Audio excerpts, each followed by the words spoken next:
ஆண்டவராகிய இயேசு கிறிஸ்துவின் இனிதான நாமத்தினாலே உங்கள் யாவருக்கும் அன்பின் வாழ்த்தையும் வணக்கத்தையும் இந்த நேரத்தில் நான் தெரிவித்துக் கொள்கிறேன்.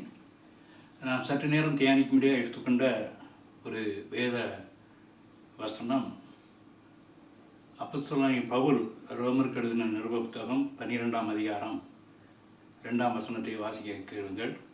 நீங்கள் இந்த பிரபஞ்சத்திற்கு ஒத்த வேஷம் தெரியாமல் தேவனுடைய நன்மையும் பிரியமும் பரிபூர்ணமான சித்தம் இன்னதென்று பகுத்தறியத்தக்கதாக உங்கள் மனம் புதிதாகிறதுனாலே மறுரூபம் ஆகுங்கள். மனம் புதிதாகிறதுனாலே மறுரூபம் ஆகுங்கள். இந்த வேத வசனத்தை குறித்து இந்த காலகட்டத்தில் தியானிப்பதற்கு ஒரு காரண காரியம் இருக்கிறது. இது லெந்து என்ற தவக்காலம். கிறிஸ்தவர்களுக்கு 40 நாள் அளவும் தபம் செய்கிறார்கள். சிலர் உபவாசம் இருக்கிறார்கள்.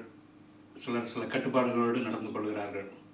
இதுவெல்லாம் எதற்காக என்று சொன்னால், ஆண்டவராகிய இயேசு கிறிஸ்து ஒரு மேலான ஒரு முடிவுகள் எடுக்க இருக்கும் பொழுது அவர் மலை மீது ஏறி ஜெபம் பண்ணினார் என்று வேதத்திலே பார்க்கிறோம்.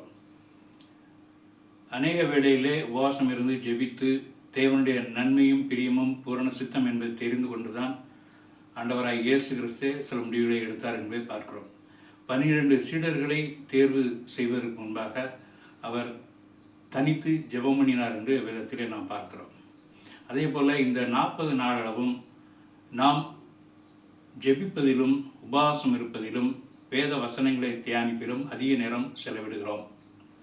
தேவனோடு நெருங்கி உறவாடுவதற்கு அதிக நேரம் ஒதுக்க வேண்டும் என்பது இந்த தவக்காலமாகும்.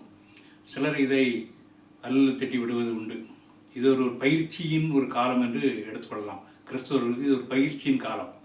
அதாவது +2 படிக்கிற பிள்ளைகள் கடைசி காலத்திலே ஒரு மாதம் இரவு மகனும் படிப்பார்கள். எதற்காக?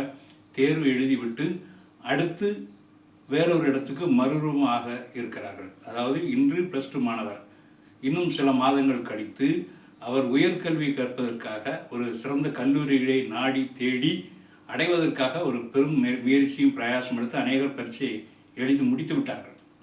அதே போல் ஒரு கிறிஸ்தவர்களும் இருந்த நிலையிலே இருக்கக்கூடாது. ஒரு சிறு குழந்தை இருக்குன்னால் அது காலம் முழுவதும் ஒரு சிறு குழந்தை தவழுகிற ஒரு குழந்தை தவழ்ந்து கொண்டே இருந்தால் நல்லா இருக்காது. உட்கார்ந்திருக்கிற ஒரு குழந்தை தவழும் பொழுது நாம் பார்த்து ரசிப்போம். ஆனால் அதை ஒரு சில காலம்தான் நாம் ரசிக்க முடியும். பின்பு அது எழுந்து நடக்க வேண்டும். அப்பொழுதுதான் அது மேலும் ரசிக்கக்கூடியதாக இருக்கும். அதே போல தான் கிறிஸ்தவர்களாகிய நாம் ஏதாவது ஒரு தொழில் செய்தால் அந்த நிலையிலிருந்து இன்னும் மேலான ஒரு நிலையை அடைய வேண்டும்.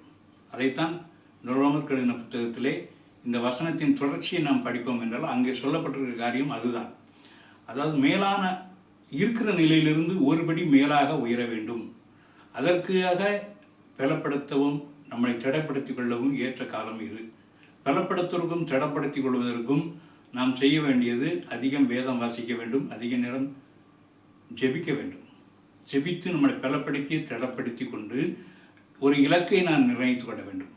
ஒரு வேலை செய்கிறோம், ஒரு நிறுவனத்திலே தனியாரிலே இல்லை அரசு துறையிலே வேலை செய்கிறோம் என்று சொன்னால் இந்த காலகட்டத்திலே ஒரு முயற்சியும் ஒரு எழுச்சியும் அடைவோம் என்று சொன்னால் அடுத்த நிலைக்கு அடையலாம். ஒரு ப்ரமோஷன், ஒரு சாதாரண ஒரு நிலையிலிருந்து ஒரு இன்ஸ்பெக்டராக இருக்கவங்க டிஎஸ்பியாக மாறலாம்.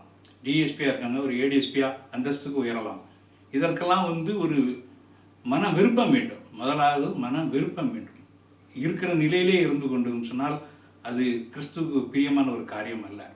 அதே மாதிரி தொழில் செய்கிறவர்களும் ஒரு 10 பேரை வச்சு தொழில் செய்கிறோம் என்றால் அது 20 பேர் ஒரு 50 பேர் இருக்கக்கூடிய ஒரு பெரும் தொழில் ஆக மாற்ற முயற்சிக்க வேண்டும். ஆக எந்த நிலையில் இருந்தாலும் அடுத்த நிலைக்கு முயற்சி செய்ய வேண்டும். அதை கிறிஸ்துவானவரை விரும்புகிறார். பரிசுத்த ஆவியானவரை நமக்குள் அவர் கிறிஸ்துவை ஏற்றுக்கொண்ட பொழுது நமக்கு பரிசுத்த ஆவியானவர் வருகிறார். அவரே நமக்கு எல்லா விஷயத்தையும் போதித்து நடத்துகிறார். அப்படி போதித்து நடக்கும்போது மன விருப்பத்தையும் அனுதினமும் புதிதாக்கி கொண்டே இருக்கிறார்.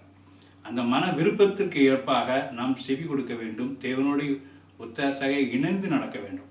இல்லை எனக்கு இது போதும் இந்த நிலையிலே இருந்து கொள்கிறேன் சொன்னால் தேவனுக்கு பிரியமான ஒரு காரியம் அல்ல. தேவனே எல்லா காரியத்தையும் நடப்பிக்கிறவராக இருக்கிறார். சில நேரங்கள் நினைக்கலாம், எனக்கெல்லாம் இந்த பதவி உயர்வு கிடைக்குமா, என்னுடைய தொழிலை எவ்வளவு தூரத்தை உயர்த்த முடியுமா, என் சரீரத்தில் இருக்கிற இந்த வியாதியை நீங்கள் செய்ய முடியுமா என்று. அதற்கெல்லாம் வேத வசனங்களை நாம் தியானிக்கும் பொழுது அங்கே பதில் இருக்கிறது. பலத்தினாலும் அல்ல, பராக்கிரமத்தினாலும் அல்ல, தேவனுடைய ஆவியினாலே எல்லாம் கூடும் என்று வேதம் சொல்கிறது. விசுவாசத்தோடு ஜெபத்தில் எவைகளை கேட்பீர்களோ அவைகளை பெற்றுக்கொள்ளும் என்று விசுவாசிங்கள், அப்பொழுது உங்களுக்கு கொடுக்கப்படும் என்று சொல்லப்பட்டிருக்கிறது. உங்கள் விசுவாசத்தை விட்டு விடாதீர்கள் என்று இயேசு சொல்லியிருக்கிறார்.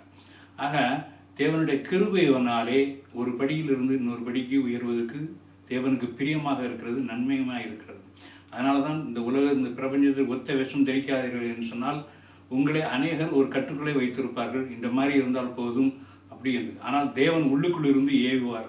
நீ இந்த இடத்துலேருந்து இந்த இடத்துக்கு போ, உனக்கு இதை விட உன்னை மேலாக ஆசீர்வதிப்புன்னு சொல்லும்போதுக்கு அதற்கு நாம் அல்லல் தட்டாமல் செவி கொடுக்க வேண்டும். ஆபிரகாம் தன்னுடைய சொந்த வீரை விட்டு தேவன் சொன்ன இடத்துக்கு கடந்து வந்தான்.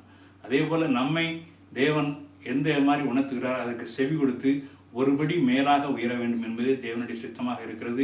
இந்த